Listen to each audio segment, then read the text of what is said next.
আজকে আমরা যে টপিকটা নিয়ে কথা বলবো সেটা কিন্তু বেশ বেশ অদ্ভুত আর খুব চেনা একটা ব্যাপার। কেন একজন বুদ্ধিমান যুক্তিবাদী মানুষও একটা ভিড়ের মধ্যে মিশে গেলে এমন সব কাজ করে বসে যা তারা একা থাকলে হয়তো কখনো করতো না? আমাদের হাতে কিছু সোর্স আছে, চলুন ব্যাপারটা একটু ভেঙে দেখা যাক।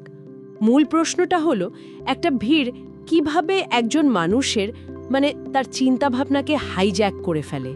এটা একটা খুব ইন্টারেস্টিং প্রশ্ন। আসলে এটা বুঝতে হলে প্রথমে আমাদের একটা জিনিস মানতে হবে, কি সেটা? যে একটা ভিড় কিন্তু শুধু অনেকগুলো মানুষের যোগফল না। যখন মানুষ একসাথে হয় তখন এটা প্রায় একটা নতুন সত্তার মতো আচরণ করে। নতুন সত্তা? হ্যাঁ, যার নিজস্ব কিছু নিয়মকানুন আছে, আর সেই নিয়মগুলো প্রায়ই ব্যক্তিগত যুক্তি বা নৈতিকতাকে ছাপিয়ে যায়। ঠিক, অনেকটা মৌমাছির ঝাঁকের মতো, তাই না? একটা মৌমাছি একা হয়তো কিছুই না, কিন্তু একসাথে তারা একটা সুপার অর্গানিজম। একদম ঠিক তাই। তাহলে এই ভিড়ের সত্তার প্রথম নিয়মটা কি? কোন জিনিসটা মানুষকে এতটা পাল্টে দেয়? এর প্রথম এবং সবচেয়ে শক্তিশালী ধারণাটি হলো ডি-ইন্ডিভিজুয়েশন, মানে আত্মপরিচয় হারিয়ে ফেলা। আত্মপরিচয় বিল? হ্যাঁ, এর দুটো দিক আছে। প্রথমত, ভিড়ের মধ্যে মানুষ নিজের ব্যক্তিগত পরিচয়টা হারিয়ে ফেলে। সে তখন আর নির্দিষ্ট কোনো ব্যক্তি নয়, স্রেফ ভিড়ের একটা অংশ। এই পরিচয়হীনতা তাকে এক ধরনের অদৃশ্য হওয়ার অনুভূতি দেয়। ও আচ্ছা, তার যখন কেউ ভাবে যে তাকে চেনা যাচ্ছে না বা তার কাজের জন্য তাকে একা দায়ী করা হবে না, তখন তার ভেতরের নৈতিকতার বাধাগুলো দুর্বল হয়ে যায়। ঠিক, অনেকটাই ইন্টারনেটে ফেক প্রোফাইলের আড়ালে থেকে যা খুশি মন্তব্য করার মতো। একদম একদম ঠিক।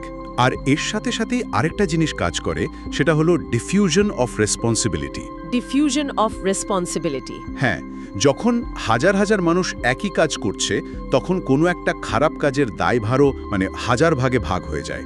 ফলে ব্যক্তিগত দায়বদ্ধতার অনুভূতিটা প্রায় শূন্য হয়ে যায়। আমি একা তো করিনি, সবাই করছিল, এই ভাবনাটা, তাই তো? ঠিক তাই। এই ভাবনাটা যে কোনো কাজের লাইসেন্স দিয়ে দেয়। তাহলে ব্যাপারটা দাঁড়ালো, প্রথমে পরিচয় মুছে গেল, তারপর দায়ভারও ভাগ হয়ে গেল। কিন্তু এটা তো মানুষকে শুধু নিষ্ক্রিয় বানানোর কথা। কিন্তু ভিড়ের মধ্যে যে একটা তীব্র আবেগ, ধরুন রাগ, ভয় বা উন্মাদনা ছড়িয়ে পড়ে, সেটার কারণ কি? এখানে নিশ্চয়ই মস্তিষ্কের কোনো খেলা আছে। এখানেই বিষয়টা সবচেয়ে আকর্ষণীয় হয়ে ওঠে। এর পেছনের কারণ হলো ইমোশনাল কন্টাজিয়ন, আবেগের সংক্রমণ। হ্যাঁ, এটা একটা জৈবিক প্রক্রিয়া। আমাদের মস্তিষ্কে মিরর নিউরন সিস্টেম নামে একটা অংশ আছে। এর কাজ হলো অন্যদের আবেগ আর আচরণকে আয়নার মতো অনুকরণ করা। ও হ্যাঁ, আমরা অন্যদের আবেগ শুধু বুঝি না, আমরা নিজেরাও সেটা অনুভব করতে শুরু করি। একদম।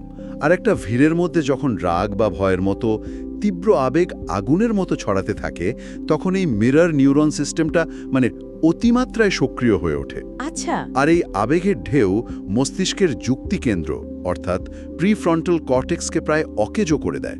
যুক্তি কাজ করা বন্ধ করে দেয় প্রায়। তখন মানুষের সিদ্ধান্ত যুক্তি দিয়ে নয়, তীব্র আবেগ দিয়ে চালিত হয়। এটা একটা স্নায়ুবিক হাইজ্যাকিংয়ের মতো। অবিশ্বাস্য। তাহলে তো এটা একটা ডাবল এফেক্ট। একদিকে সামাজিক বাধাগুলো সরে যাচ্ছে, অন্যদিকে মস্তিষ্কের ভেতরের যুক্তি ও আবেগের কাছে হেরে যাচ্ছে। কিন্তু আমার একটা প্রশ্ন আছে। ভিড়ের মধ্যে তো এমন বুদ্ধিমান মানুষও থাকেন যারা হয়তো বুঝতে পারেন যে পুরো বিষয়টা ভুল দিকে যাচ্ছে। তারা কেন প্রতিবাদ করেন না বা চুপ করে থাকেন? এর কারণটা আমাদের টিকে থাকার এক আদিম প্রবৃত্তি। মানুষের মস্তিষ্ক সঠিক হওয়ার চেয়ে দলে থাকাকে লক্ষ লক্ষ বছর ধরে বেশি গুরুত্ব দিয়ে এসেছে। কারণ দল থেকে বের করে দিলে মৃত্যু নিশ্চিত ছিল। ঠিক। আমাদের পূর্বপুরুষদের জন্য দল থেকে বিতাড়িত হওয়ার মানেই ছিল নিশ্চিত মৃত্যু।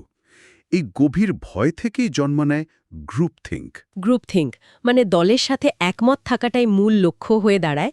কোনটা সত্যি বা কোনটা মিথ্যা সেটা আর বড় কথা থাকে না। একদম। এই পরিস্থিতিতে দলের ঐক্য বা সংহতি বজায় রাখাটাই প্রধান চালিকা শক্তি হয়ে ওঠে। আর বুদ্ধিমান মানুষেরা এই সামাজিক বিপদ সংকেতগুলো খুব তাড়াতাড়ি ধরতে পারে। আচ্ছা। তারা বোঝে যে ভিন্ন মত পোষণ করলে সমালোচিত বা একঘরে হয়ে যাওয়ার ঝুঁকি আছে। তাই সেই ঝুঁকি এড়ানোর জন্য তারা হয় চুপ করে থাকে, অথবা ভিড়ের সাথেই গা ভাসিয়ে দেয়। এটা ভীরুতা নয়, এটা তাদের মস্তিষ্কের এক ধরনের আত্মরক্ষার কৌশল। তাহলে সব মিলিয়ে এর মানে কি দাঁড়ালো? বুদ্ধিমান মানুষ কি ভিড়ের মধ্যে গেলে বোকা হয়ে যায়? না, ঠিক বোকা হয়ে যায় না। বলা ভালো, তাদের বুদ্ধিমত্তা তখন ভিন্ন একটা কাজে ব্যবহৃত হয়। মানে সত্য বা মিথ্যা বিশ্লেষণের বদলে তাদের মস্তিষ্ক তখন সমস্ত শক্তি দিয়ে চেষ্টা করে কিভাবে দলের সাথে সংহতি বজায় রাখা যায়, কিভাবে নিজেকে নিরাপদ রাখা যায়। এবং দলের একজন হয়ে থাকা যায়। ব্যক্তি তখন একটা বৃহত্তর সত্তার কোষে পরিণত হয়, ঠিক তাই। যার একমাত্র লক্ষ্য হল পুরো সত্তাটি যে টিকিয়ে রাখা। আর এই ধারণাটা তো শুধু রাস্তার দাঙ্গা বা রাজনৈতিক সমাবেশের জন্য সত্যি নয়। কর্পোরেট মিটিং, অনলাইন ফোরাম, এমনকি বন্ধুদের আড্ডাতেও তো আমরা এর ছোট ছোট সংস্করণ দেখতে পাই। একদম, সবখানে এটা কম বেশি প্রযোজ্য। হুম, তাহলে আলোচনা শেষ করার আগে একটা ভাবনা সবার জন্য রেখে যাই। বলুন। যেহেতু আমরা এখন জানি যে একটা দল বা ভিড় আমাদের চিন্তাভাবনাকে কতটা প্রভাবিত করতে পারে, তাহলে প্রশ্ন হলো, পরের বার যখন কোনো দলগত সিদ্ধান্তের মুখোমুখি হতে হবে, তখন কিভাবে সচেতনভাবে নিজের স্বাধীন চিন্তাকে বাঁচিয়ে রাখা যায়? আবেগের সেই শক্তি